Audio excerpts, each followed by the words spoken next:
Hi, class. So I've been asked a couple times to do a short video on either future value or present value, so 3.3 or 3.4, on how to find n. So you're looking for the exponent. So you guys actually saw this in chapter 2 in 2.6, 2.5, 2.6, where you were finding the variable, and the variable was the exponent.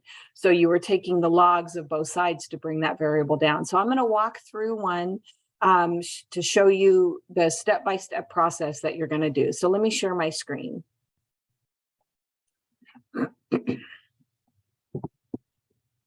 Okay, so here's the problem. So the problem is you're given future value, you're given I, you're given payment, and you're looking for n.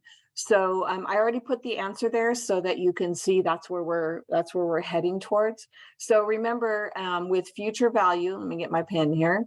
With future value, your formula is future value equals the payment, and then the payment times this whole thing, 1 plus I raised to the positive n minus 1 all over I. So there's our future value formula. We know the future value, we know the payment, we know I, we are looking for n. So I'm going to go ahead and put those values in. So our future value is 4,000. Our payment, excuse me, is 200. Let me get it so you can actually read it, is 200. And then we're multiplying that by 1 plus our I is 0.03 raised to the n minus 1 all over 0.03. So this really is just a process of elimination. Remember, the goal is to get your n by itself. So we're just going to start peeling off the parts. So the first thing you're going to do is you're going to divide both sides by the 200, divide by the payment, which 4,000 divided by 200 is 20. So now that's gone. The 1 plus 0.03, we're going to go ahead and do that. Just going to simplify it a little bit. Minus 1 all divided by 0.03. So again, just the process of peeling off the next layer. So the next layer would be the 0.03. So because it's divided by 0.03, we're going to multiply by 0.03 on both sides. And what that does is that cancels the 0.03.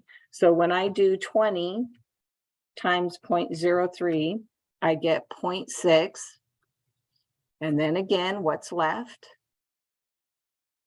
So now again, still peeling. So we're going to add 1 to both sides. So we get 1.6 equals 1.03 raised to the n power. Now I have my exponent term isolated. Everything else has been peeled off. So to get this n to drop down, all I have to do is ln both sides. So ln is, remember, our natural log. So we have ln 1.6 equals ln 1.03, and now the n has dropped and it's multiplied. So to get that by itself, I'm just going to divide both sides. That cancels, and so then I get n equals 15.9, and then the answer says round up to the nearest integer. So n equals 16, and that's how they get that. So it's literally just a process of elimination. You just start peeling things off until you get the exponent term isolated, and then you ln both sides and divide off to get n by itself. And that's it.